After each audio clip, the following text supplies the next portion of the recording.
So it's about 3 a.m. and I am completely disoriented and confused, and I'm in the city and the state that I know nothing about.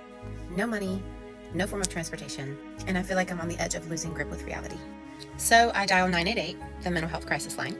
Now I am in full-blown fight or flight mode. Complex PTSD? Check. Panic attack?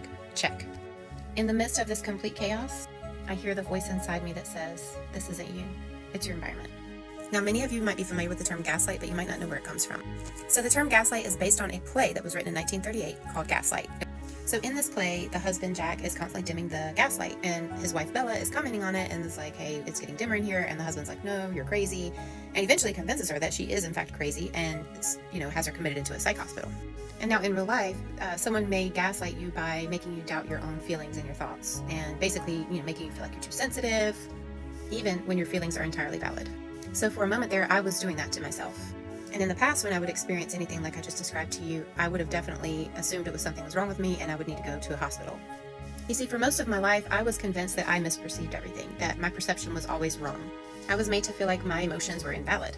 If I felt something deeply, I was told that it wasn't real. So whenever I would feel panic or like my reality felt distorted, I would just assume there was something wrong with me and accept that. So yeah, I feel like it's a celebration that in the midst of a full-blown PTSD flare, panic attack, I was able to ground myself in this truth that this isn't me, this is my environment. And the reason that I was feeling so ungrounded is because I was with someone who was insisting on drinking excessively, even despite the fact that I had asked them to please refrain from overindulging, because I have a significant history of complex PTSD and traumatic brain injuries. And despite me expressing this concern, my feelings and my needs were disregarded, and they chose to do whatever they wanted to. So this was more than just about alcohol. It was about feeling safe in my environment. And, my boundaries had been violated. This was someone choosing to create chaos in my sacred space.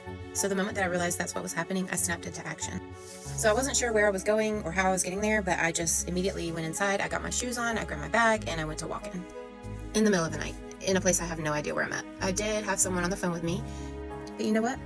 I wasn't gaslighting myself into thinking that I was wrong for feeling unsafe. I was trusting my instincts into realizing that if I didn't act right away, things could potentially get worse.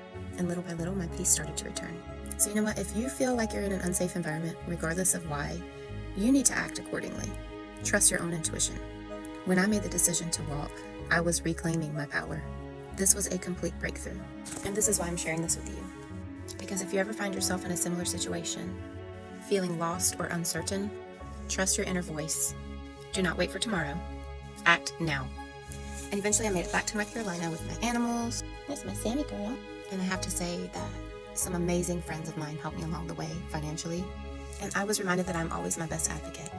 When the world feels chaotic and everything is uncertain, trust yourself. Take that step to get safe. And don't let anyone, yourself included, try to tell you that your feelings are wrong. Your feelings are always valid. So if you've ever experienced anything like this, I want to hear from you.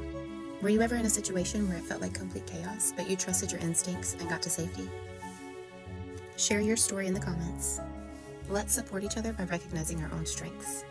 Because at the end of the day, we are all fully capable of taking charge of our environment and our peace. Remember, guys, you are never alone. I love you.